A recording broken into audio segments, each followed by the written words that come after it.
As a guy that grew up in the heyday of the PlayStation 2 era, I'm no stranger to developer SirSnack games. Though their Spyro games came much earlier, it wasn't until my preteen angsty self was introduced to the Ratchet & Clank series did I actually have a fondness of the studio. Those games' crude but mild humor came at a perfect time for me, and I was a fan almost immediately. As I matured, so did the studio, bringing the more serious and dark Resistance series to the PlayStation 3. Once again, the studio captivated me with another original IP, so needless to say, I'm a pretty big fan of what this studio does.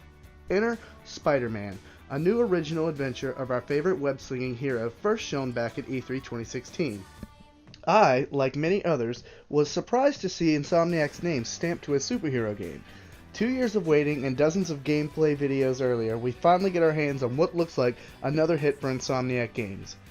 Coming right out of the gates with impressive graphics, I was somewhat stunned when I got my first glimpse at the actual in-game character models. Opening on Parker in his apartment, you'll quickly notice the facial animation is absolutely top-notch, something that is very apparent the entire game. That, paired with fantastic textures and lighting, it's obvious that Insomniac's hard work over these past years has paid off.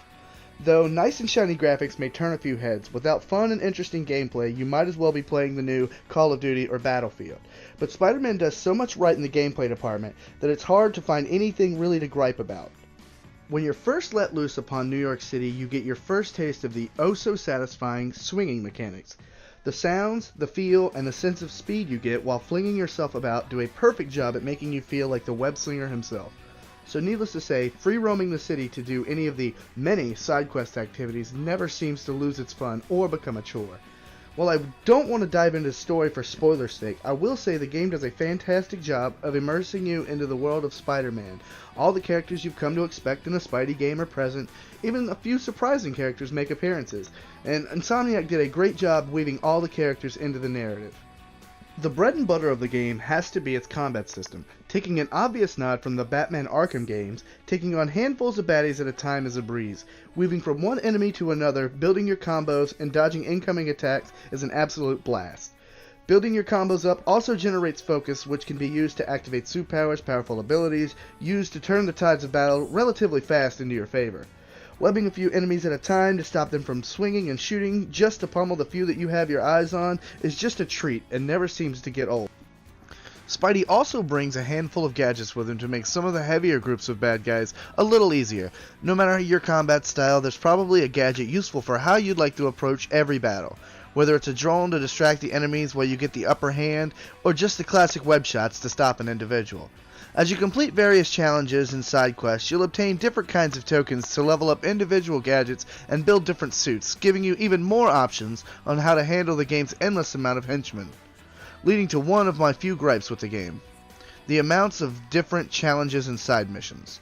Circuit puzzles, spectrograph puzzles, landmark challenges, Oscorp challenges, the crime-based challenges, and finding backpacks, and even more unlock as you progress through the game, but for spoilers' sake, I'll hold off on those.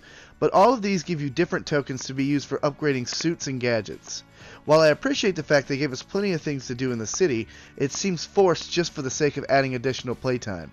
If you're a completionist, you'll definitely have your time cut out for you. Overall, my time with Spider-Man was nothing short of spectacular, and as of now, is top of my list for Game of the Year, and rightfully so. And with that being said, I would absolutely recommend this game to anyone, especially comic book fans and movie fans.